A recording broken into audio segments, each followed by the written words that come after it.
The following podcast may contain adult language and conversations revolving around situations not suitable for immature audiences. Spoilers and general political incorrectness can often be expected, so listener discretion is advised. They must be destroyed on sight!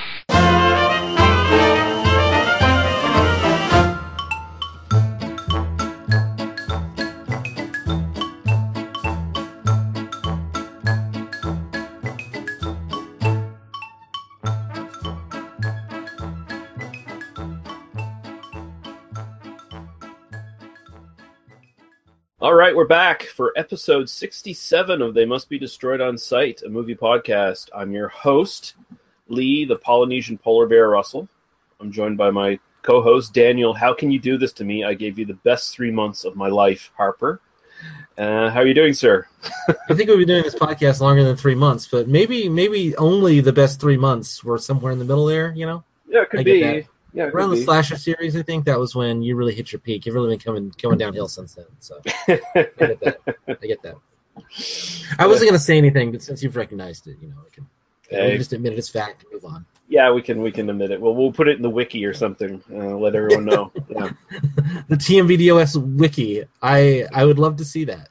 I'm actually afraid to mention that because I'm almost worried that there's at least one fan out there that will actually start and do that, and then they'll just be like, "My God, you're wasting your life if you're doing a wiki on this podcast." Yeah, you're kind of wasting your life just listening to this podcast or being on this podcast. You know, this isn't something that should really exist. When we say they must be destroyed on sight, it's really us. We're talking about ourselves. Yeah. They should be destroyed for bothering to do this. So just the fact that we're here every week is like basically running on borrowed time. Yeah, exactly. Yeah. But we do have two sex comedies again in our sex comedy series we're going to be doing, and we still have at least 2 episodes left to do after this as well. So we're going to be doing Summer Job from 1989, and we're going to be doing Bikini Drive-In from 1995. But before we do that, we've got a nice little bit of comments to go through this time around. So again, thank you everyone for leaving comments. We'll start off with a comment from constant listener Henry, who we're both acquainted with. He says, I live in a rural area and I drive long distances on a regular basis. You keep me company on the road between the show, Daniel's Doctor Who podcast, and a few others. I stay happily entertained, awake, and sane. By the way, I don't listen to Daniel obsessively. I don't listen to the Red Dwarf podcast, but mostly because I'm not familiar enough with the show. I like a lot of what he brings to the table. I like how he puts things together. Having similar backgrounds in both science and science fiction may have something to do with it. I also think that he has a nice voice. He has a nice speaking voice. This is my radio voice, Henry. Which is made all the more apparent by sampling some of the other Doctor Who podcasts out there. Oh, nice. So he's putting you guys up in the higher echelon of Doctor Who podcasts, apparently. There are a lot of Doctor Who podcasts. Henry was basically our first fan. Like that was like I think we had put out 2 episodes and he was already sending us emails and such. I have enormous thanks to Henry, not just because he says nice things about me here, but I mean he has literally been listening to Always Spaceman since episode 1. I kind of poke and prod and make fun of him a bit, but like it was meant in good fun. I hope that came across. He says, sure, we don't agree on a lot of things, but so what? I have this crazy idea that listening to and trying to understand different ideas and points of view is healthy and enriching. Speaking of, don't hate the libertarians. We've been pretty consistent, and much more so than the leading democratic champions of progressivism when it comes to things like protecting civil liberties or not bombing, killing, disappearing, and torturing people. Smiley face. You know, I think I make my politics pretty clear on this show, and you know, I'll just kind of leave it at that for the most part. But you know, one of these days, Henry and I are actually going to sit down and have a nice conversation, and we'll discuss some of these issues in a lot more detail. But for now, I'll let it go. There's no need to dig into that. No, I really hope though that you guys at some point you get him on Oi Spaceman and just have a nice little discussion. That'd be fun. Yeah, maybe we'll talk about the Sunmakers, because that's a story that's all about how Robert Holmes didn't want to pay his taxes. You think I'm joking? Okay, well, thank you very much, Henry, and we'll move on to our friend Stuart from the Midnight Movie Cowboys. In regards to our last episode, he said, excellent episode, guys. I own that Hard Bodies collection Lee was talking about, yes. I need to see Perfect Timing. I hope you followed the link that we provided in the show notes there, Stuart. You can get the VHS rip from that site. It's basically pretty much the only fucking way you can get it. I would encourage you to do that. And he says, and Daniel saying he didn't notice the nudity in Hard Bodies nearly made me black out in shock.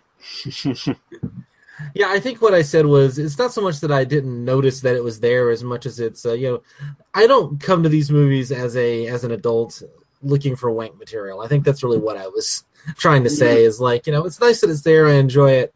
But, ultimately there's enough nudity in my life that it isn't, sort of a driving urge for me, so. Yeah.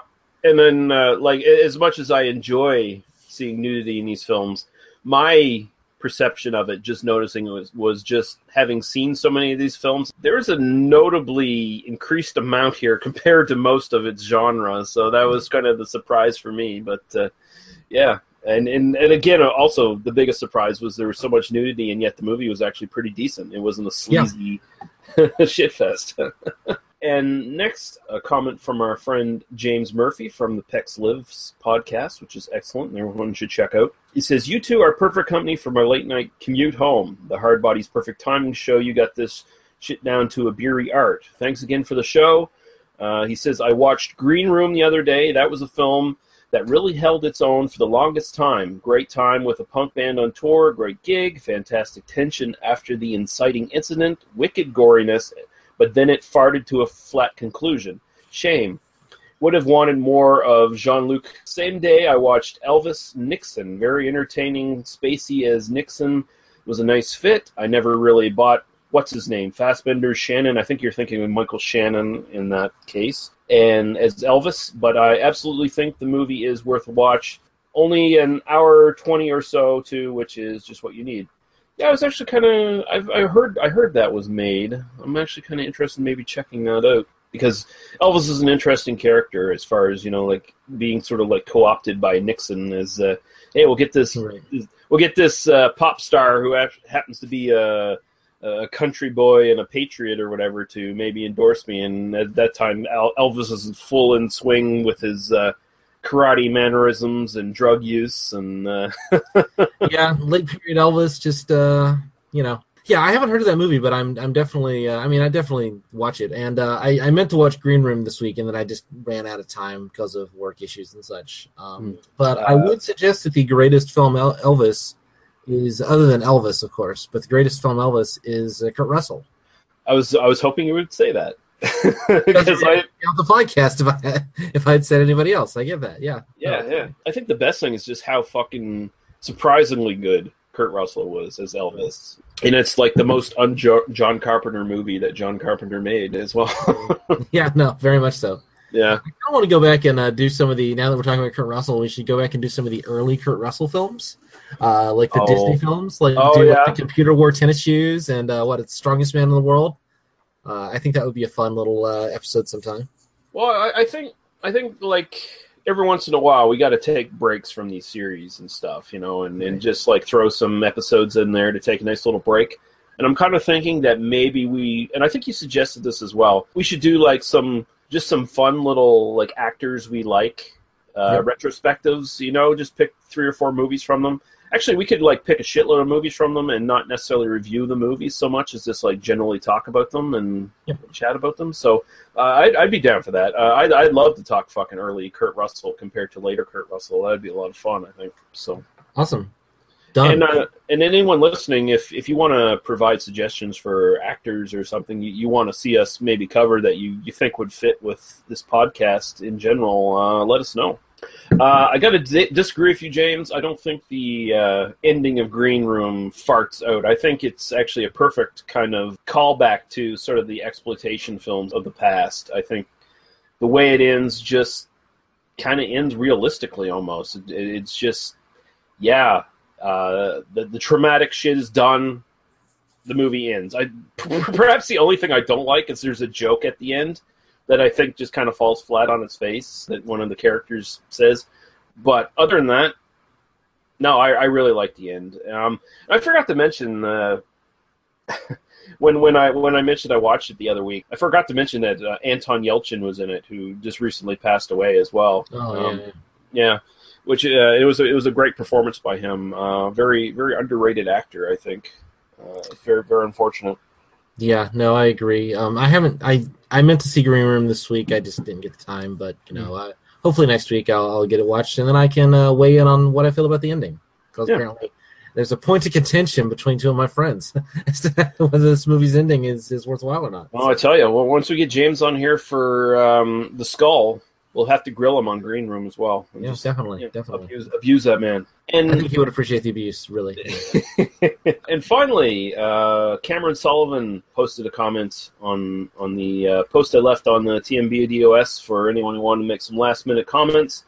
And I think this is probably one only I'm going to be able to answer here on the podcast this time around. But he's asking, what is your favorite Fred Olen Ray type of movies and his favorite film of his to date? So he's basically asking what my favorite Fred Olen Ray film is and what similar kind of movies would pop up for me or us. I don't know if Dainel, if you can necessarily throw any ones out there, but why don't you go ahead? I'm looking at the list now, so go ahead and I will. From there.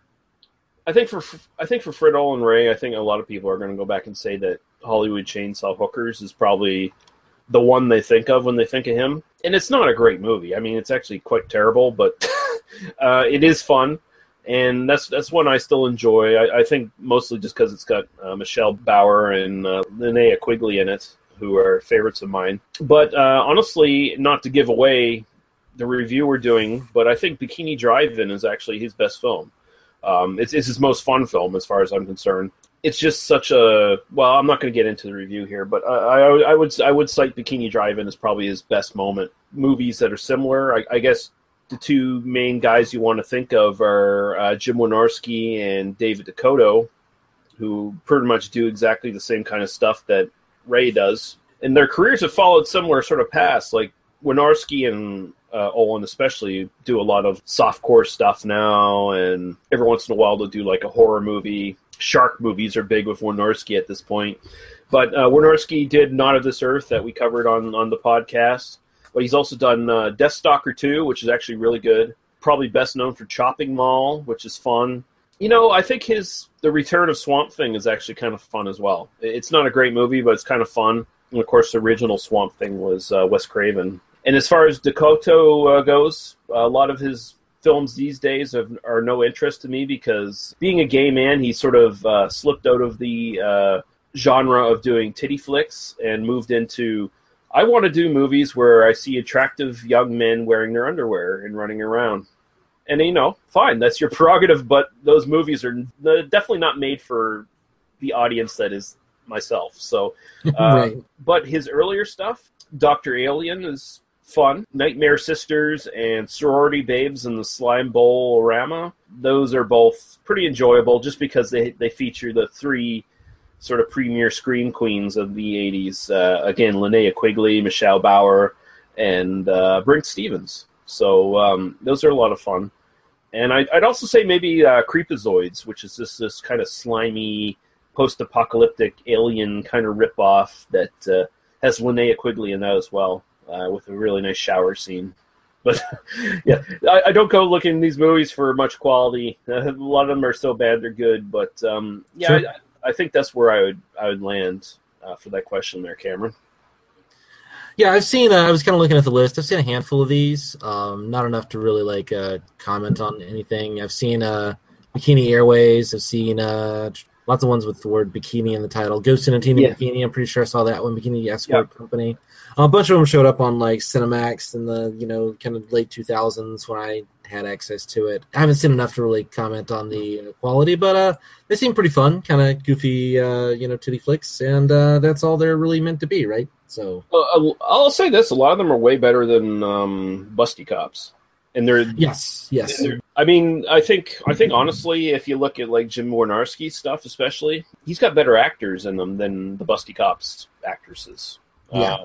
Well, the Busty Cops actresses were porn stars. I mean, they were not hired for their acting talent. Yeah, but one of my favorites who shows up in a lot of the Jim Wynorski ones is Christine Gwynn, who's this hot little American Asian, little piece of business that is not only looks great, but is actually a really good actress as well. So put them on the list. We'll discuss them down the line. Don't worry.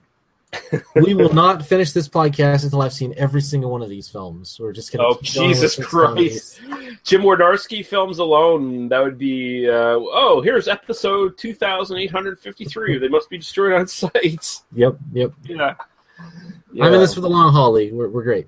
Be 60-year-old men fucking talking about titty flicks. That's great. Is there something wrong with that? I don't think so. I don't think there's anything wrong with it. I'm just putting it out there.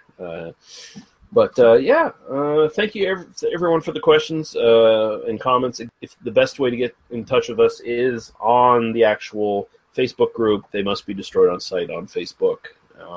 But again, also, if you want to go to our Podbean site, tmbdos.podbean.com, you can find the email address there as well if you want to directly message me. And we will get to your comments. So thank you, guys. Before we go on, we have some little things to add on about a couple of the movies we reviewed in the last little while. I want to mention first that Hard Bodies, I forgot to mention last week something sort of crucially important for any horror fans out there who would probably just want to shit on me for not mentioning this, but one of the geeks in the little geek squad there in Hard Bodies is actually Kane Hodder, who would go on to play Jason Voorhees in a lot of the later Friday the 13th films. And then there's just a whole array of actors and actresses in there who ended up in horror movies. Like Rag was in Children of the Corn.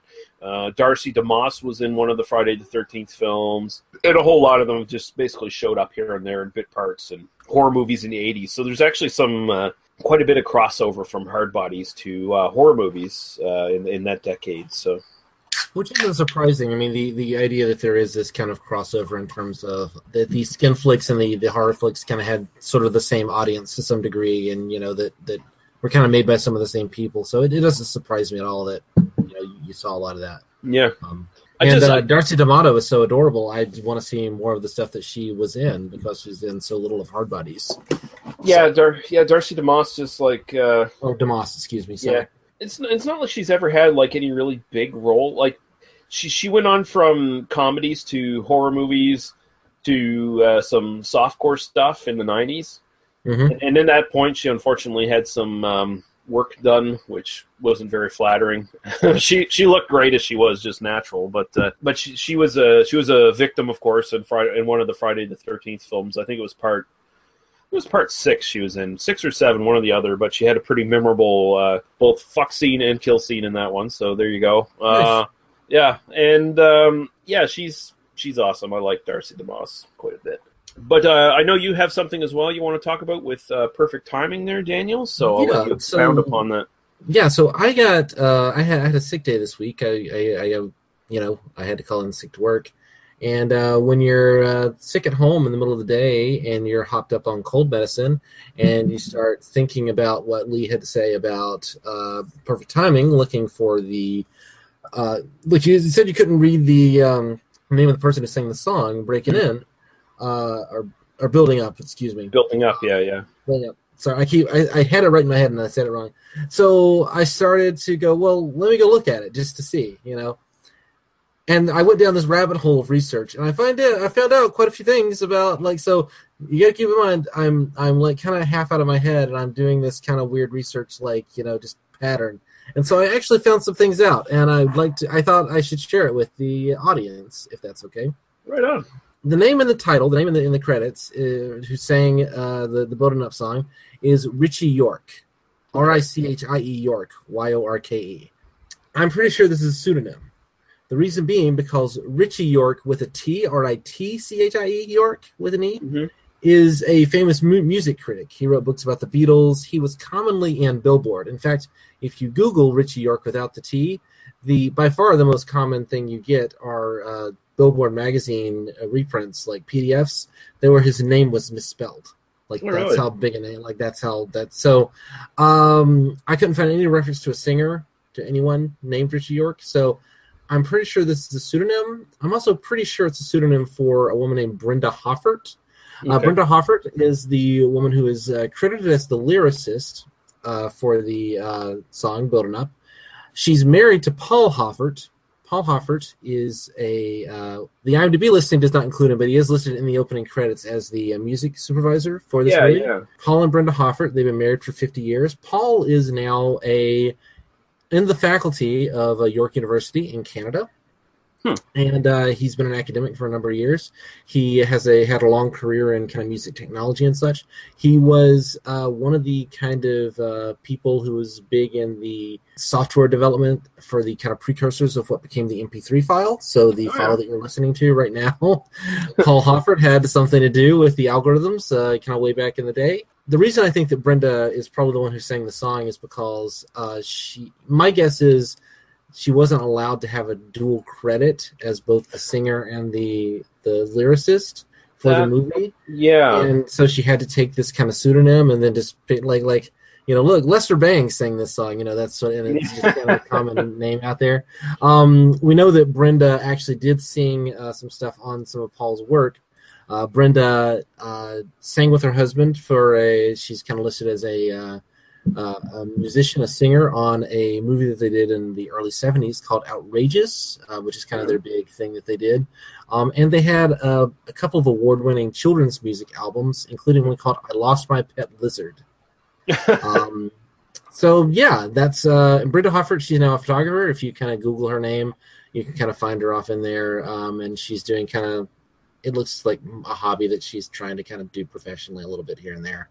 They seem adorable. If you Google Paul and Brenda Hoffert, you can find some pictures of them from the 70s. They are like very much that kind of hippie couple, and it's pretty awesome. But apparently Paul was doing basically they were doing some work in the studio. They did a bunch of these movies all together. My guess is she did the lyrics, she did the song, and then just couldn't list her own name for both. Yeah. So that would be my guess if you put a gun to my head. But it was really hard to find actual audio of her singing. There's very, very little of it on YouTube. I will say, and this is kind of the last thing I'll say about the music, is that the York University Library archives have an audio tape of Building Up. Oh, really? It's actually in Paul Hoffert's effects. It's in they just have hundreds and hundreds of video and audio cassettes interviews that they did back in the 70s and 80s and all kinds of stuff. So if you go to that university, you could probably, and you're a researcher and archivist, you could probably pull that out and actually do a real recording of it, do a real digitization of it. So if we do have a listener who has the access to that, I would love to get a nice, good quality version of that without the movie stuff in the background. So yeah. Nice work, sir. Yeah, no problem. The other little bit of research I did was I found Papusha. Oh, yeah. Or at least I'm fairly certain I did. Papusha Dimitro is her name. If you start Googling around, you find that the word Papusha, it actually means Dolly. That's what the word actually means. If you Google Dolly Dimitro, you find her instantly. She is now a relationship counselor. She founded something called the Attitude Resource Center in the year 1999. They focus on abuse survivors and addiction, like love addiction, sexual addiction, that sort of thing. Miss Dimitro is the author of 3 books, including a book which I don't speak French. So all of her books are published in French. The entire website is in French. There is no English option. I put it through Google Translate, so you'll have to just forgive me on this. But she did publish a book, her most recent in 2012. It translates to Gypsy. So apparently she is a Romani person, and it kind of involves she's an incest survivor and that sort of thing. So I couldn't find any reference to anything on her website that made when I was in a couple of 80s sex comedies or anything like that. I couldn't find any official confirmation that this is the same person. If you look at the pictures on the website, it looks pretty much like it's got to be her. And there's some videos of her kind of speaking, and it kind of sounds like the same voice. So my guess is it just kind of sounded kind of the same mannerisms. My guess is this was probably not made during a great portion of her life. I mean, I think she's great in the film, but a lot of people kind of fall into it because they kind of have to. And my guess is she was actually exactly what she looked like in the film. She was kind of a club kid who was kind of adventuresome, and she got cast as kind of the lead just because she was really good. Yeah. She did a couple of movies and kind of fell out of that life. A couple of years later, became a counselor and is now apparently doing pretty well for herself. So that's what I found out. Nice. Very well done, sir. Yeah. And I can provide links to this resource center and the York University archives if you want to. But if you Google Paul Hoffert, you can find he's all over you can find a ton of information about him and kind of the backstory and all that sort of thing. So that's pretty easy to find. So yeah, I did actual research for this episode. I hope nobody minds. Awesome. Fuck. If we had the money, we should be the ones making the fucking DVD of Perfect Timing. I was sitting here and I'm thinking, like, if I could get somebody to pay me to do this, I would absolutely start archiving these doing little documentaries and stuff about the people who made some of these films, some of these kind of 80s, 70s and 80s sexploitation stuff. Basically a softcore Rialto report. Like, I would absolutely do that.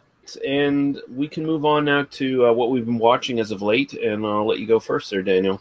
Sure. I'll be very brief. I had seen this before, but it came up on Netflix, and I hadn't seen it in a while. I watched the Albert Brooks film Defending Your Life.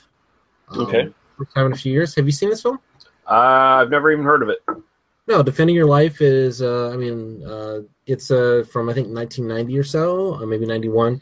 It's Albert Brooks in kind of the full-on Albert Brooks mode, kind of the slightly later period Albert Brooks, kind of doing the neurotic, waspy guy. Mm-hmm. This is a movie kind of about if you die and go to heaven, but it's not really heaven, and it's sort of like the afterlife is run by hotel middle managers. That's sort of what the afterlife is, and the whole thing is he's in this kind of holding area, this holding state, this kind of limbo where he has to figure out.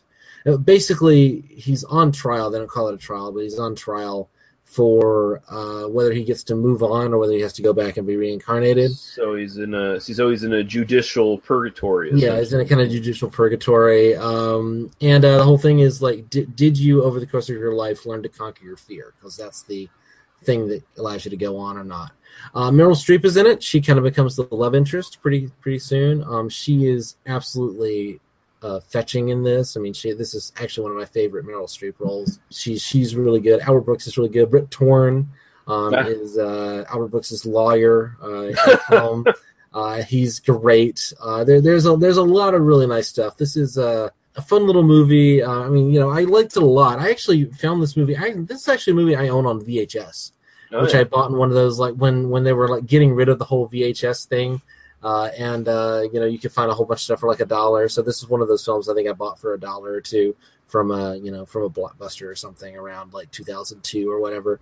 Nice. And it's a fun little movie. It's streaming on Netflix right now. I wouldn't go too deep on the philosophy. There's I like the philosophy less now at 36 than I did like 22 or so when I saw it the first time.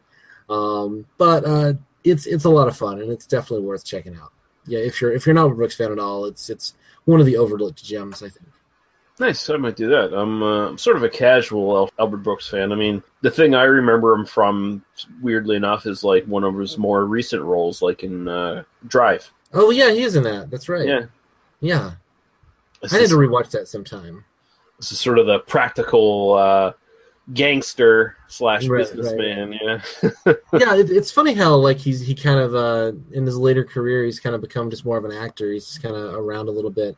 But yeah, no, Albert Brooks in the early 80s. I mean, he almost defines that kind of early 80s, neurotic comedy for me. I mean, even more than Woody Allen. I think Woody Allen I think I kind of see more as like the 70s.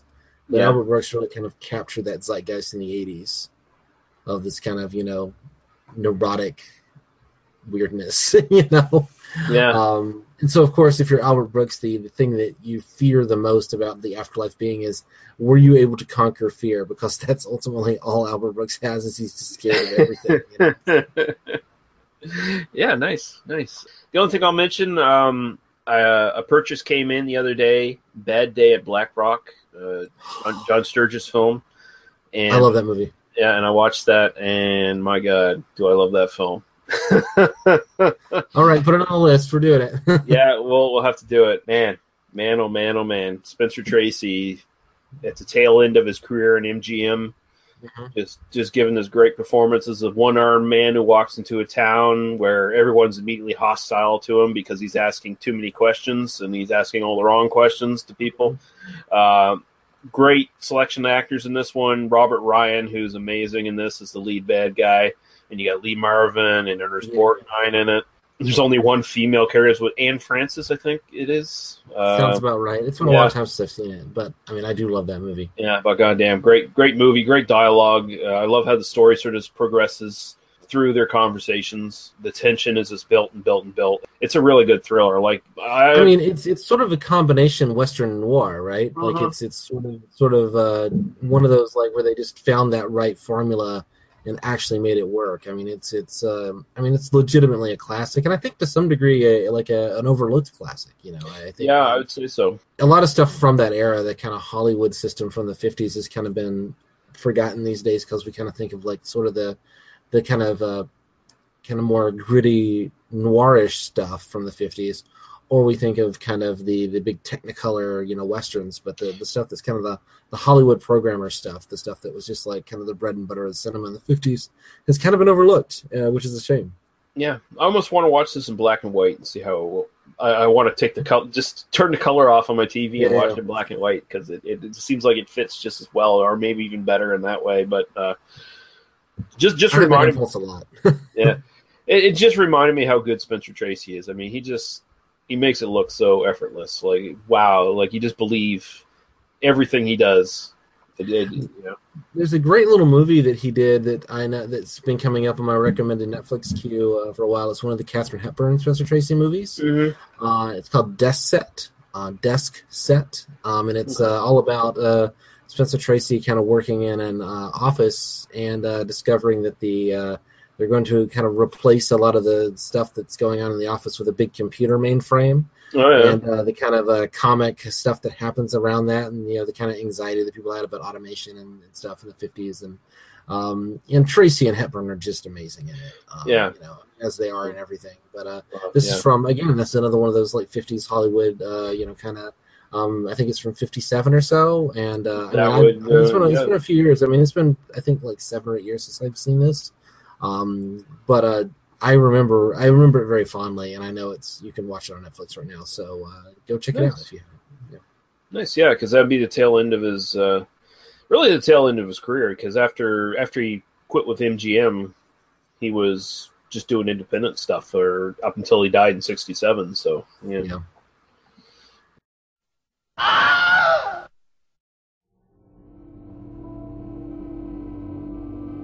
Looking for something different in your podcast library? Then why not check out the podcast Under the Stairs? I'm the host, Duncan McLeish, and joining me each week will be a special guest as we examine some classic, old school horror favourites, as well as some modern classics. That's not to say that we don't tackle some of the, let's say, more questionable entries into the horror genre. And if all that wasn't enough, we have a subset of shows called Baz v Horror, where our horror novice, the Baz, tackles horror in all shapes and forms to see who will come out victorious. So what are you waiting for? The show can be found at podcastunderthestairs.wordpress.com and on Stitcher and iTunes. The Podcast Under the Stairs is a proud member of Legion Podcast Network. This is Duncan McLeish from Under the Stairs, signing off.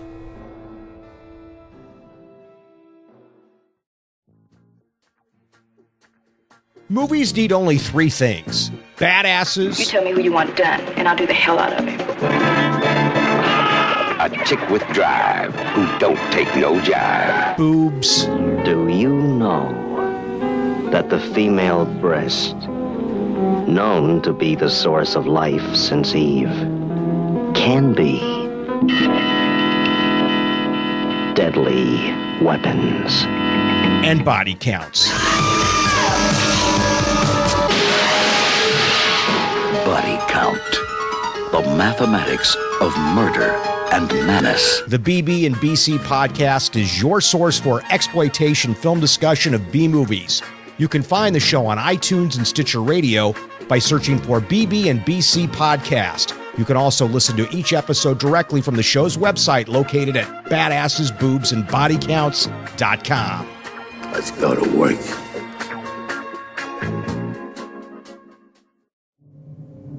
Clytus, I'm bored. What plaything can you offer me today? An obscure body in the SK system, Your Majesty. The inhabitants refer to it as the planet Earth. How peaceful it looks.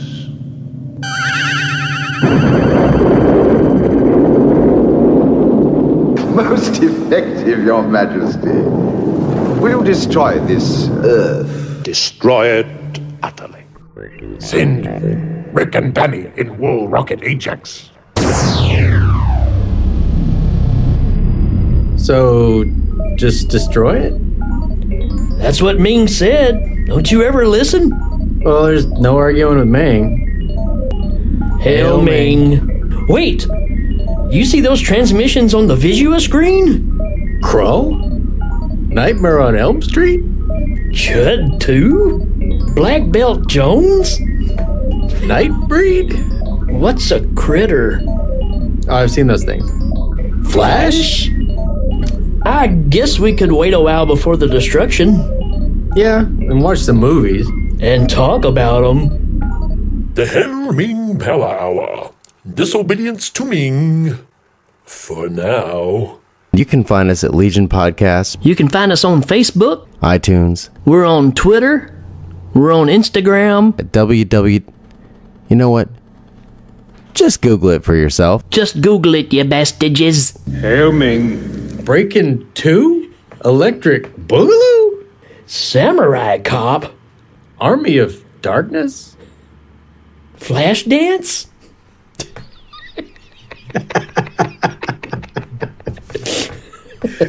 We might destroy the planet if it's Flashdance.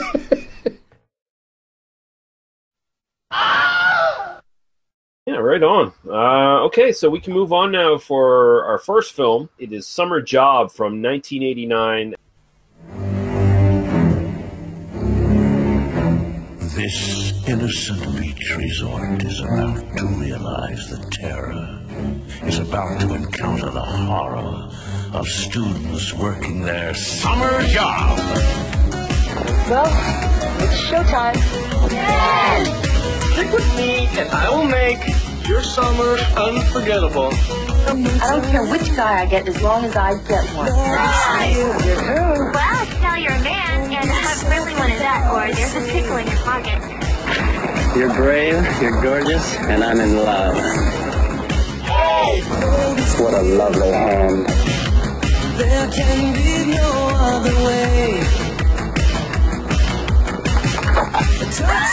You're all a bunch of fuck-ups. How was that? Astros and pies. Platters. Honey, I want the crown. I can arrange that. I'm here if you need any comfort or support. I'll show you support.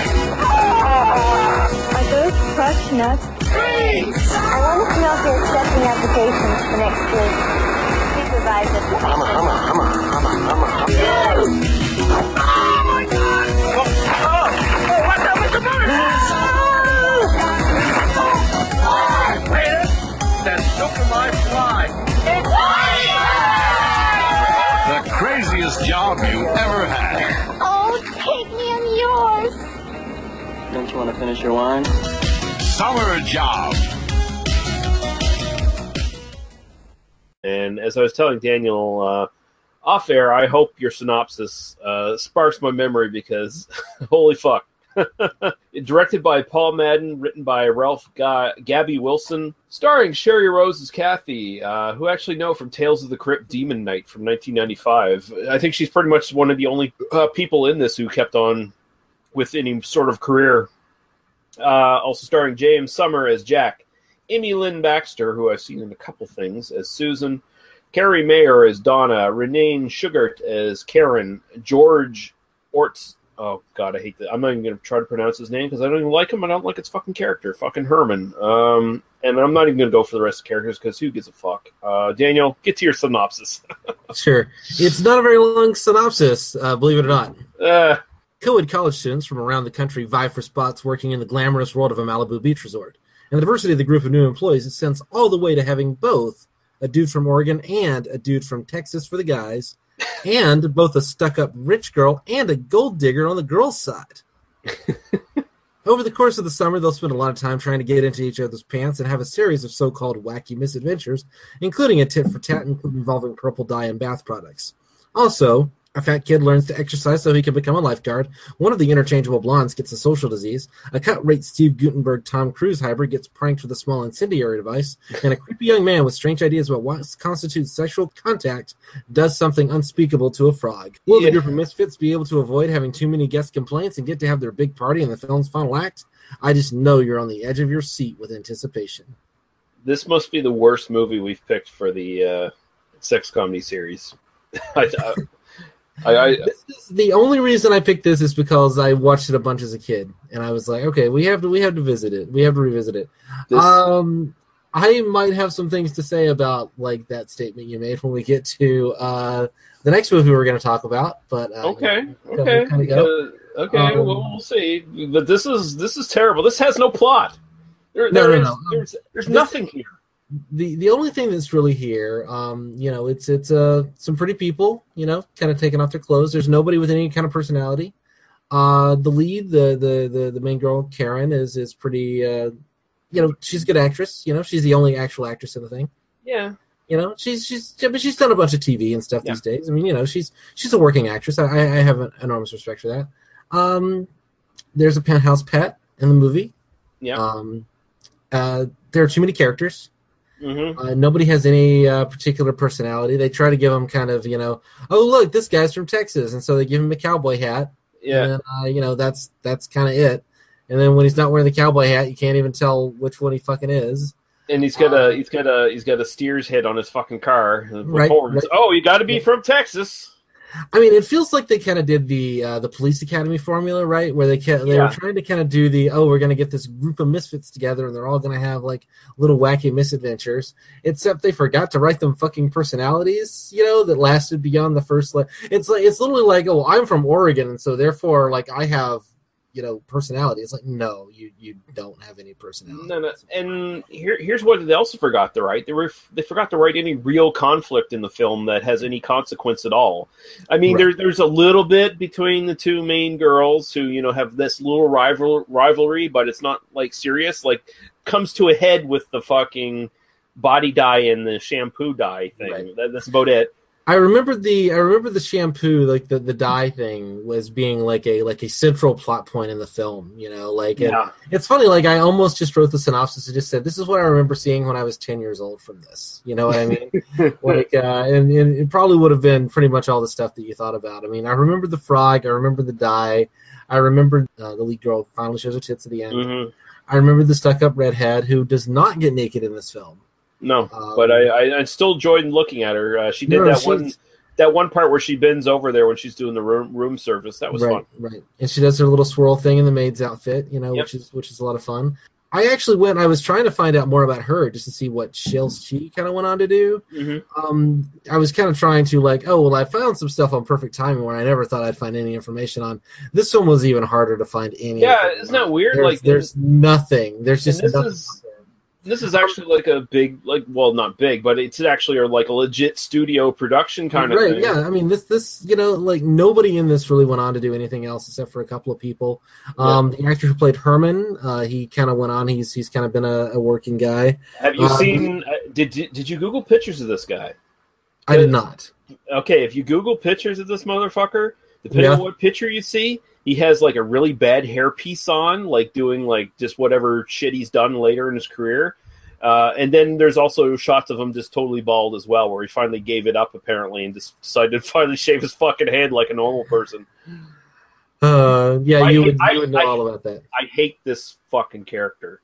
Yeah, he's terrible. He's an awful character. I wanted to punch him every fucking time, and the guy kills a fucking frog and laughs about it. Like, what the fuck is wrong with you? I mean, this is sociopathic behavior, right? I mean, this is straight up sociopathy. Yeah, for me, this is just kind of like big and dumb. I think I have enough memories of it from being a kid and watching it that I kind of got through it, fairly painlessly. But you're right. There's nothing here. I mean, it really is just a bunch of horny teenagers sitting in.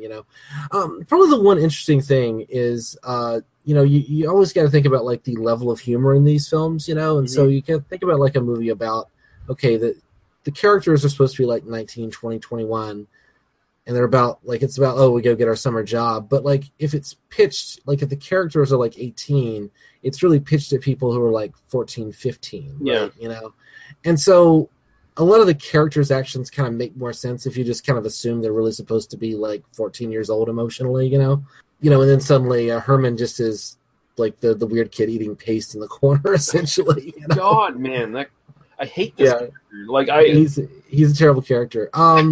My favorite of the girls is actually the girl who's supposed to be from Hawaii. Oh yeah. The actress's name is Carrie Mayer. Google that. Did you Google that by chance? I didn't Google her. No. If you Google that, this turns out to be a location, like a political subdivision in the Philippines, which makes me think, I'm guessing that's probably a pseudonym. Yeah, it could be. Yeah. As is the redhead is just she goes by Chantal. Chantal, yeah. And she's in one other film, and apparently even did like a very brief appearance on General Hospital a couple of years after this film came out. I even went looking for like a General Hospital wiki to see if I could like I was hoping that because like the Doctor Who fandom is so deep that like we have like actors' names for like the guy who's like third guy on the left in like one story, and and I was really hoping there would be like this like exhaustive listing of like every actor who's ever appeared on General Hospital, and I could like click on it and it'd be like, and today she owns a pet hotel or something, and I could go, oh look, that's a. I even went on Facebook like looking for this. Like there is I found nothing for this. The only way I think you'd ever find any information about this is to actually contact like the original casting director and like get them on the phone and start asking questions. Yeah. I think that's the only way you could dig up anything else. There's a really terrible music act at the end of the film. Oh, yeah. Orchestra with a K. Orchestra with a K, yeah. No. Who features two past members of ELO. Is that a good thing, or? That's a terrible thing. That's a fucking terrible thing. That band is terrible, and they're like a featured thing. They're like they are the climax of the film, essentially. It's like, this band is playing. It's a good 10 minutes out of the film. I mean, it's a nice big chunk out of the film, and also, they get to knock off work at like 3 p.m. Did you notice that detail? Yes. It's like that's another thing where like, this is meant for like 10-year-olds. So it's terrible. I don't think it's the worst thing we've watched for this show, but it's one of them. Oh man, it's in the bottom 5. Oh man, like I told you off air, I watched this today just to indoctrinate myself in the experience that is Summer Job, and I came out of it not knowing what the plot was, what the fuck was going on. I kind of like this idea of kind of getting these characters together and then just kind of giving everybody a little like subplot that you're doing, on paper that kind of works, but like once you're like, they just forgot to write anything interesting, like it would make sense to kind of bring it together. Okay, we got like 8 people. There are just too many characters. I mean, I kind of mentioned they're like some of the blondes I just couldn't tell apart at some point. Like I just got to the point of like, you haven't given me any reason to want to care about which one is which at this point. They're pretty blondes. They all kind of look the same. They change their hair and I can't tell who they are anymore. Yeah, that's the big problem. I mean, there's a crabs joke. The girl gets crabs. So I don't know. Yeah. Oh, I wanted the crabs. I'll give you crabs. Jesus. I completely missed that subtext when I was a kid watching it. Like I knew, like he gave me crabs. I'm like, well, that came out of nowhere. It's like, no, it didn't. It was like blatantly obvious, So as a kid, you're like, oh, she couldn't get crabs at the restaurant, so they're gonna go back to his house and get some crabs and boil them up and eat them. Is that what you were thinking? I don't know what I thought. I was just like, I didn't get any of that. Like, I mean, why is he like licking a crab? Why is he getting like crap on his tooth? Sort of thing. Like, I didn't get it at all. Like, I don't think I understood like crabs as a venereal disease until like it was explained to me. Like after I saw this film, oh, that's what that is. Okay, they're like lice. Okay, I got it. Yeah. As much as I hate to keep harping on Herman here, goddamn, I hate this character, and I am kind of convinced that all the hookers he slept with to finally become the big ladies' man who knows what women want. I'm pretty sure he stabbed at least 2 or 3 of those hookers afterwards. Because you have a more interesting version of this movie playing in the back of your mind. I can tell where he just becomes a serial killer. Yeah, I like that. It's kind of like there's a giallo film happening off stage, Because this motherfucker doesn't blink. Like he's just got these big bug eyes throughout the whole film. Of course, he ends up with the redhead, the second redhead, which is a crime against humanity, if I may say so. Which is they're equally sociopathic, right? Because But at least she's a decent actress. Like I'd honestly say she's probably the second best actor in the film. Probably, I would go. Yeah. I would go for that. Yeah. Yeah, but man, I have so little to say about this. I'm done. There's nothing. We need to say nothing else about the film. Don't watch it. It's not. You can watch this for free on YouTube. Go watch Perfect Timing again instead. Don't watch this. You can only watch it for free on YouTube. You can go to the same site that you can get Perfect Timing, rarelust.com, and you can download it as well if you really want to. But yeah, here's the one note I wrote down. These were the picks of 600 people who applied for this job. There is that element to it where, like, they cast this giant thing. Like I can write a better version of this script like right now on mic without like where isn't it just wouldn't it be more interesting to look at like what real people like who work at one of these resorts, like their sexual misadventures, instead of having like I don't understand like the entire conceit of like we've come from around the country sort of like it goes nowhere, because they all just end up looking and acting like California Beach Boys, So it's like, who cares? The only trope it gets right is the nudity. Other than that, it doesn't pick up on any of these sort of tropes and tired story points of previous films in the genre. And if it had done that, it probably would have been a way better film. But this one just like does nothing. It's just there's nothing. There's fucking nothing, and it's sad. This is for the most pathetic masturbator out there who just needs tits and nothing else. That was me when I was 11 years old. Yeah. No, I get it. So if you're 11 years old and you're listening to this podcast, summer job might be for you. You shouldn't be listening to this podcast. Yeah. If you're 11 years old and listening to this podcast and you're looking for spank material, hopefully we've given you better opportunities for other kinds of spank material than this.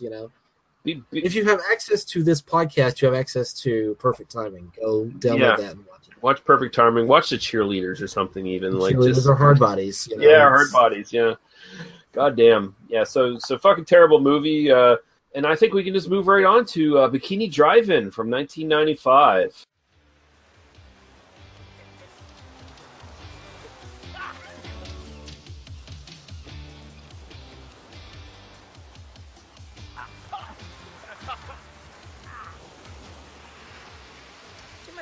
Will you? Thanks.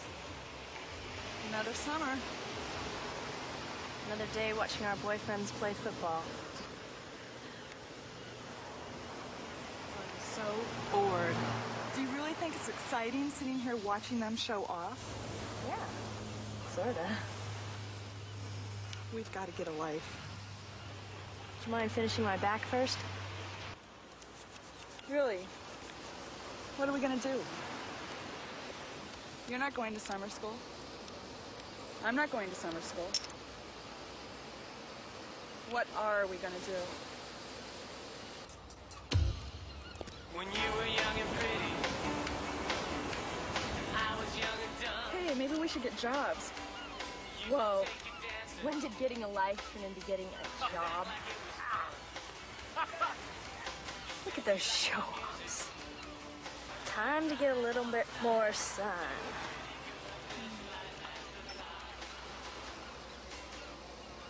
Carrie? No one's around. It's all right. Hand me the lotion. Thank you. I hate tan lines. Me too.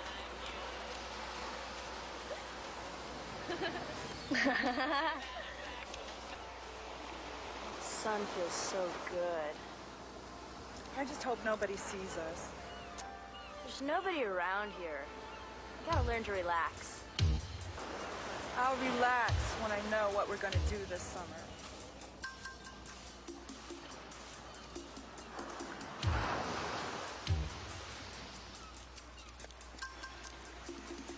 Excuse me. Jesus. Nobody around here. Get an eyeful, buddy? Are you Kim Taylor? Then I've got something for you. Well, who are you? I'm your grandfather's attorney. Well, he died over a month ago. Yes, I know. I'm the executor of his will. He had a will? Well, he didn't have much, but whatever he had, he left to you. How much? Well, it's not money. Well, then what is it? His business. He had a drive-in theater outside of L.A. in Copperfield County, and it's all yours now. What am I supposed to do with the drive-in? Well, that's entirely up to you, Miss Taylor. He simply instructed me to give you the business. You'll find all the papers are in order there. Good luck to you both, and good day to you. Thank you. Directed by Fred Olin Ray and Steve Latshaw. Written by Steve Armogita and John N. Wiley. And starring Ashley Ray as Kim Taylor. Richard Gabi as Brian Winston. Ross Hagen as Harry. Peter Spellos as Carl. Sarah Bellamo as Carrie. Also known as Roxanne Blaze, by the way, as in her porn star persona. Yep. Rob Vogel as Bobby, Steve Barkett as Sheriff Bloodstone, Nikki Fritz, one of my personal favorites, as Susan, Tom Shell as Tom, Conrad Brooks, who some B-movie aficionados might recognize as Oscar, George Cost as Daryl, Michelle Bauer, another one of my personal favorites, is Diane Lynn, and Forrest J. Ackerman as the man with insect repellent, and also a personal favorite of mine. Who I'll get into, but Daniel, your synopsis for this one. Best friends Kim and Carrie lie on a beach, watching their doofus boyfriends play with a frisbee or something. Kim's boyfriend is a real winner, looking something like Brian Bosworth would if his head were made of clay and you hit him in the face with a shovel. Don't worry.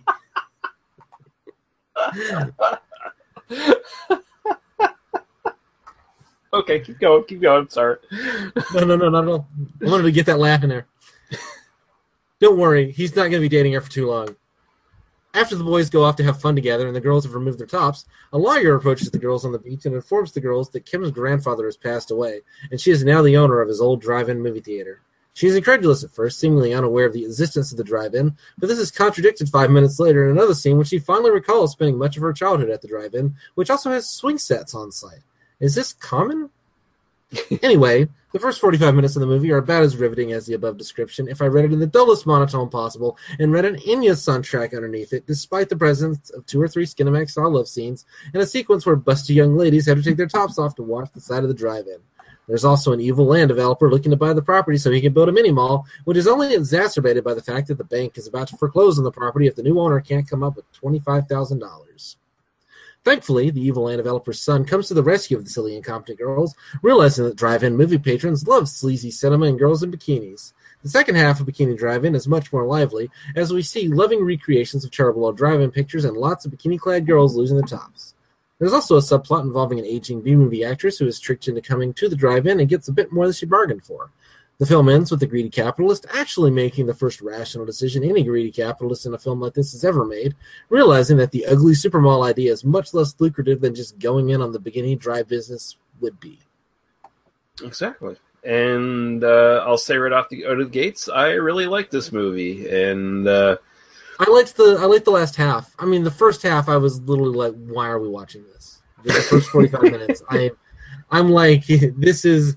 Why are they making these women deliver dialogue? Was my entire... Because, like, it's from the same guy that did Busty Cops, right? And Busty Cops doesn't do this shit. Busty Cops gives it 3 lines of dialogue, and then, like, okay, and they take their tops off for a while. Like, that's the whole point, of Busty Cops. This is just like, I mean, I was like, this is interminable. I thought you were getting even with me for Busty Cops by making me watch this at first. No, what are you talking about? This is Fred Olin Ray at his best. This is before he stopped giving a shit. I see. And this is like the sort of perfect homage to these sort of films from the 70s. Like, I was speculating last episode about how Perfect Timing was like kind of one of the proto, oh, we got to get together and make some money to save the whatever. And in reality, and you were correct in saying, no, that's more of a reaction to it. In reality, it's like Gas Pump Girls from the 1970s, which we're going to be doing next episode, by the way. This is basically a fun, comedic homage to that sort of film. And I really enjoy it. I really like it. Also, the fact that it just has wall-to-wall fucking B-movie starlets, B-movie personalities, directors, producers, etc., throughout this entire thing in cameos or in featured roles. So once I watched the movie and then I started looking at the cast list, I realized that was the point, that I just didn't recognize any of these actresses, or didn't have any like connection to them, and so it wasn't like, oh, and that's so and so. I just like it's very obvious then, kind of going back and rewatching it, like, oh, you basically put them on screen and you've got two women standing there, and it's like, oh, where did you show up from? And then they kind of look, and it's very clearly I'm supposed to know who these people are. But because I don't, I'm just kind of like, I was kind of very disconnected from it at first. I don't want to make you think that like I hated the movie. I really liked the last half. Mm-hmm. I thought the last half was a lot of fun. I just thought like the first 45 minutes could go away completely, and we could have gotten more of that. Like I didn't need the and now we got to save the drive-in plot, basically. I really just wanted to see, like, let's get to the Bikini Drive-In and watch the kind of goofy movies and see the girls kind of do their party thing, and then you could still kind of do the character beats and all that kind of stuff. I also hated the bumbling gangster stuff, which was just as painful here as it was in Busty Cops, the kind of really stupid cop movie stuff, from Busty Cops. Here, the father who's slamming the gangster's hands in a jelly jar, and was I mean, you're laughing at it. I thought, are these guys supposed to be 4 years old? Like that was kind of my immediate response. Like, I literally thought that one guy was like mentally incompetent. You see, and I guess that's probably where the big difference lies here, is that I'm basically familiar with everybody in this cast. Right. So I'm who this movie is made for, like, specifically. so like I get that. I'm not trying to shit on it like from that perspective. And I'm not going to defend the story or the acting or anything, because it's pretty across the board, just kind of plain and not anything really different than anything Fred Olen Ray's done as further after this. But this is just like a sort of a combination, like sort of a watershed moment in a way for this, just like bring all these cool B-movie people that everyone knows and put them in roles. I mean, the two gangsters are Ross Hagen and Peter Bellows. Ross Hagen was a famous like B-movie Western actor who moved on to like lots of horror movies and B-movies and stuff like that. I mean, actually, his last role before he died was he did voice work for the video game Red Dead Redemption. Yeah, I saw that. Yeah, I looked at some of the cast lists, so yeah. Yeah, and Peter Bellows has been in all kinds of B movies. He's probably known best as Orville Ketchum in, I think it's Hard to Die or something like that. It's one of the, I can't think of the fucking name right now, Sleepover Massacre or something like that.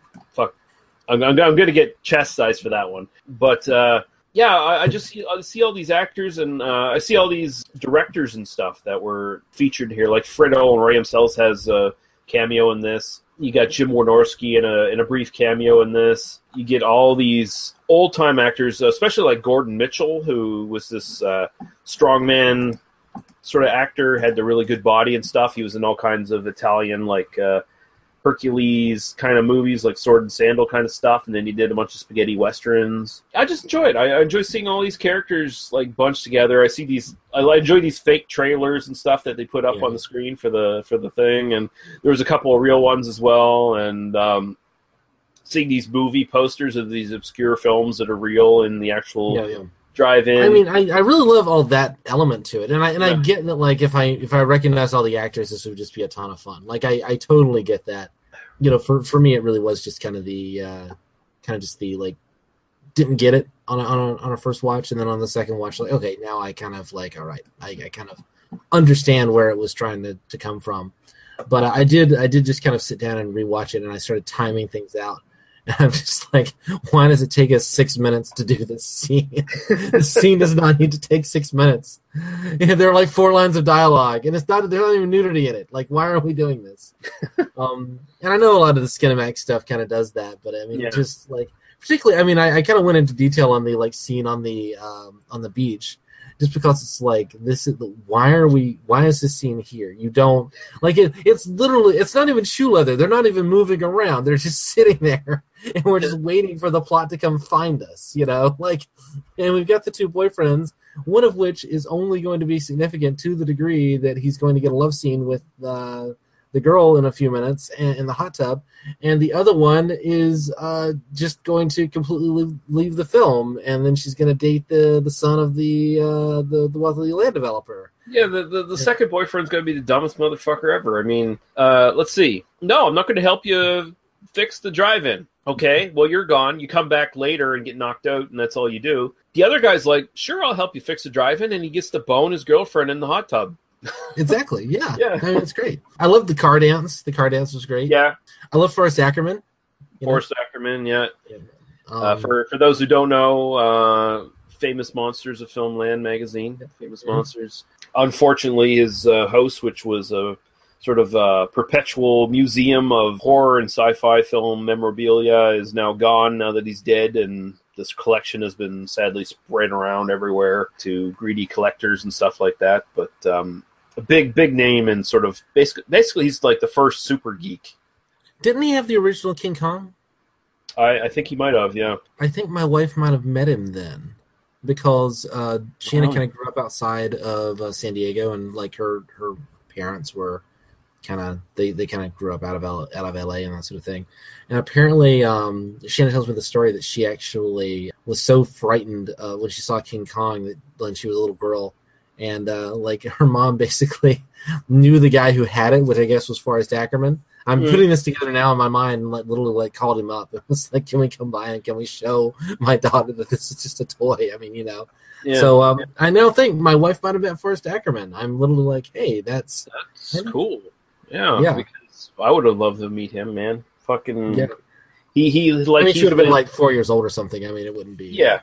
But he's legitimately the first real sort of super fan geek. He was doing this stuff before anyone was doing it. I remember I kind of know him. I mean, not just from his the kind of the writing and stuff, but I remember seeing he had like a regular kind of guest hosting gig on a sci-fi channel. There was a show that they did called the Sci-Fi Buzz back in the 90s, and he would kind of show up occasionally, and you just get to see like, oh, look at all the stuff at his workshop. Look at all the look at all the movie memorabilia kind of stuff. So I have fond memories of Forrest Ackerman. I didn't recognize him off of like just kind of seeing him. But then once I'm like, holy shit, that's Forrest Ackerman. That was so then I had to go back and rewatch it. And I'm like, oh, yeah, it's a fun little scene too with the bug bomb. Bug bomb. And lots of charming young ladies in this too. I mean, it's really, again, once you get to the Bikini Drive-In and you get kind of the girl dancing, and you get and you get like kind of they're all kind of coming on to her and that sort of thing, and there's a lot of it's got its charm, and it's got its energy, and it's got this fun that's kind of happening, and it's it's kind of silly, but it's like in that kind of fun, we're all just kind of in on the joke kind of way. I mean, for me, I got a really bad taste in my mouth from that first half where I didn't care at all. So yeah, I really like Sarah Bellomo. She's probably my favorite from this one. Oh, she's great, and of course she was what is it, Roxanne Blaze, yeah. Yep, and I did search for her, and you can find some of her hardcore clips on various websites if you go look for them. See, here's the thing I'll say is like she's experienced in this stuff, so she actually made the softcore scene like look a bit more realistic than you usually see in these sort of films, and where where they have the typical camera angles and soft music and soft lens or whatever on everything. It's just like, yeah, she actually put a little effort into it. Although I'll say like Nikki Fritz as well, if she does the trope of, oh, she's the unattractive nerd until she takes her glasses off, and then all of a sudden she's beautiful, and then she was great. I loved her in this. I mean, she was. I mean, she might have been my favorite, but I'm always gonna love the girls with glasses. It's a thing for me. So. Takes off the 1950s clothing and puts on the bikini, and all of a sudden, oh wait, you're a fucking supermodel. Oh shit. Like, oh wait, so you've got that's you wear 50s frou-frou housewife, and then you have that bikini sitting in your closet at the same time. I believe this completely. And then of course when the two nerds have their sex scene, all of a sudden they're experienced at having the most experienced kind of porn star sex scene they can put together. Wrapped in celluloid, of course. Yep. And then there's a little bit of a BDSM scene with the cop who comes in and then gets his ass beat, literally. Yeah, Becky LeBeau. I think she was going under a different name here in the cast, but that's Becky LeBeau, and she was actually in Not of This Earth. She was the stripogram girl that comes to the door. Yeah. Let's see what else we got here. This was shot in 6 days. And Becky LeBeau actually provided 4 of the songs to the soundtrack here. So nice. Might pull one of those up for the in song. You're not going to use orchestra? No, I'm not going to use orchestra. Jesus Christ, no! I don't ever want to think of that movie again. Honestly, it's fair enough. It is terrible. I gotta say, I'm personally not against tan lines, but I totally support our main female lead's decisions on the matter. I like how the typical trope of the cleaning up the drive-in montage leads to nudity. Of course, gotta get some water. You get some water, and then you get they just clean their faces with their shirts. They get their faces wet, and then they have to pull their shirts up. And wash their faces. Damn! Look what I did! I got my shirts. I don't know. Yeah, no, that's up there with the 2 young ladies sitting and talking about why do guys like boobs. I don't quite understand that. Yeah. On the list of tropes that these movies do, So.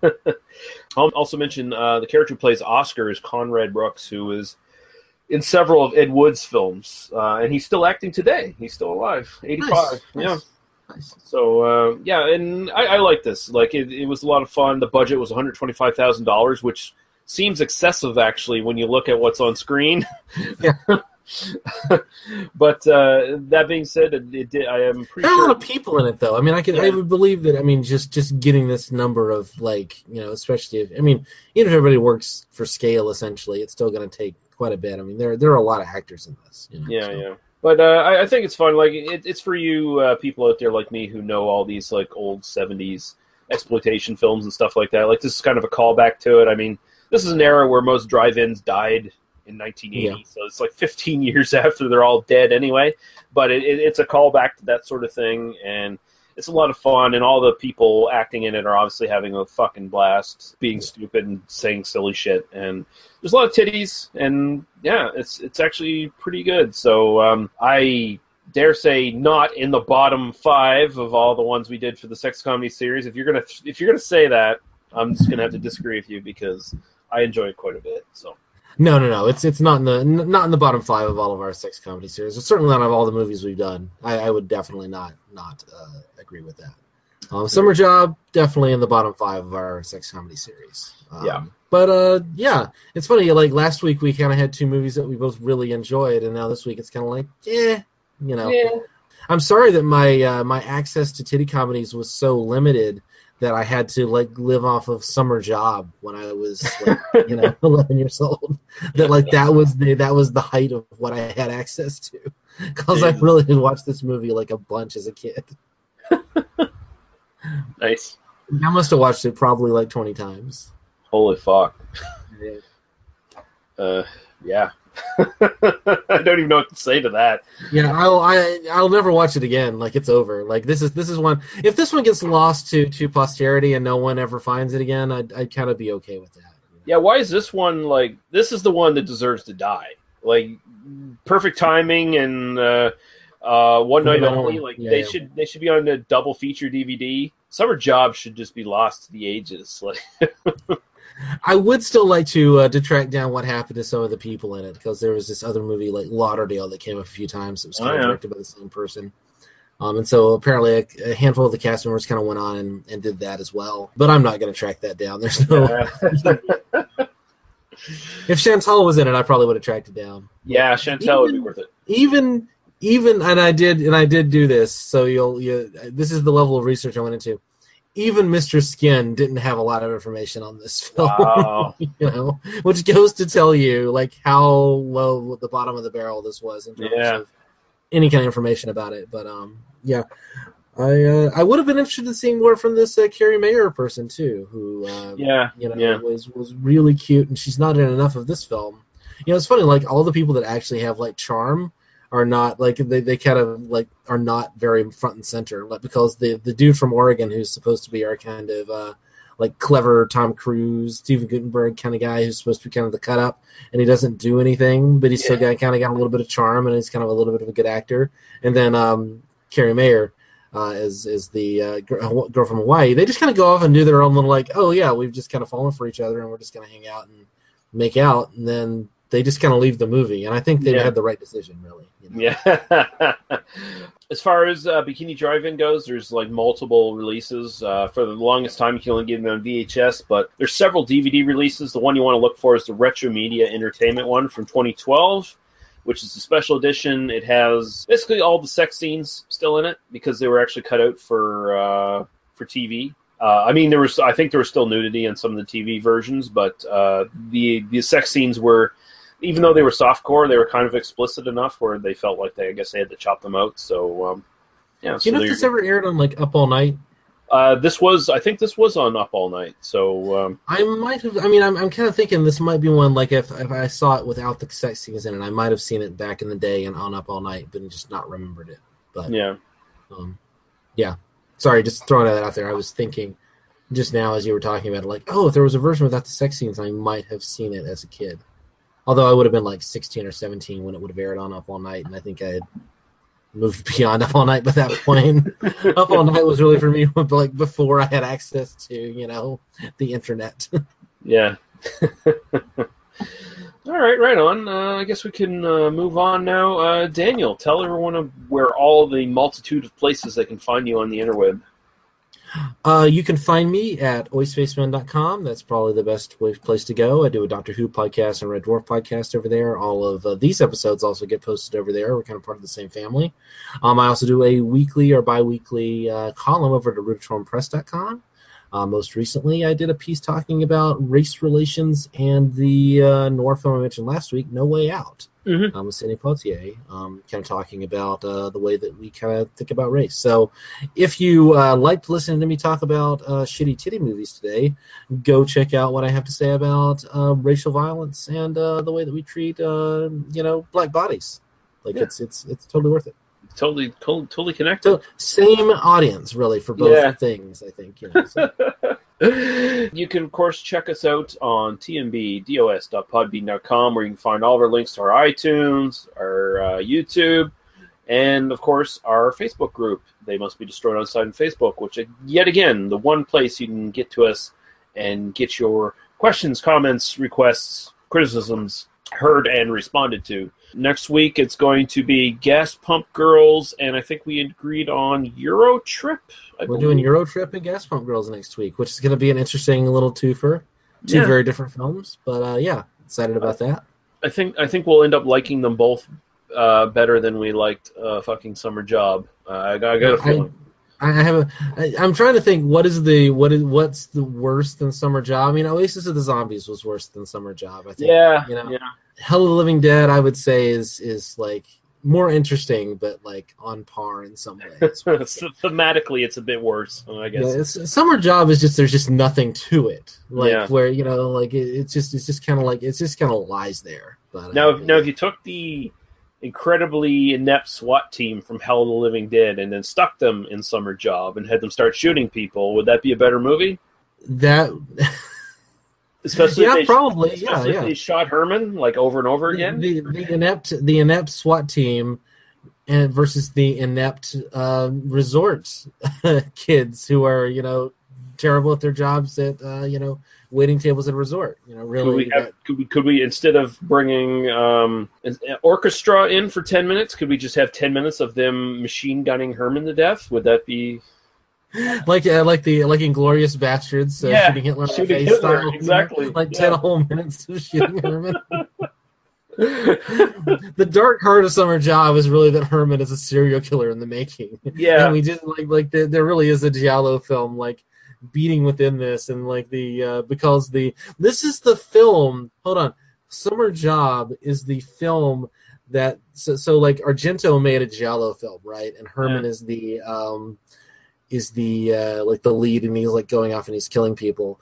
But the whole conceit within that film was that there's another film being made, and that film is Summer Job. You see what I mean? So basically, like no-name actors, they're all kind of coming out here. Like Herman just killed all the other actors in the film by the end, and that's why nobody else ever did anything. Like the one girl goes on. So this is now my headcanon for Summer Job. Nice. I like it. Yeah. What I just said was more interesting than anything in Summer Job. Way fucking more interesting. Yeah. It almost takes us to like a Cool Guys kind of scenario all of a sudden. Yeah. No. All right. I'm with you. Yeah, but next week, Gas Pump Girls and Euro Trip. That's going to be a fun episode. Thank you guys for listening. Thanks for joining me, Daniel. We'll see you guys next week. Bye-bye. Cheers.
Thank you for listening to They Must Be Destroyed on Sight.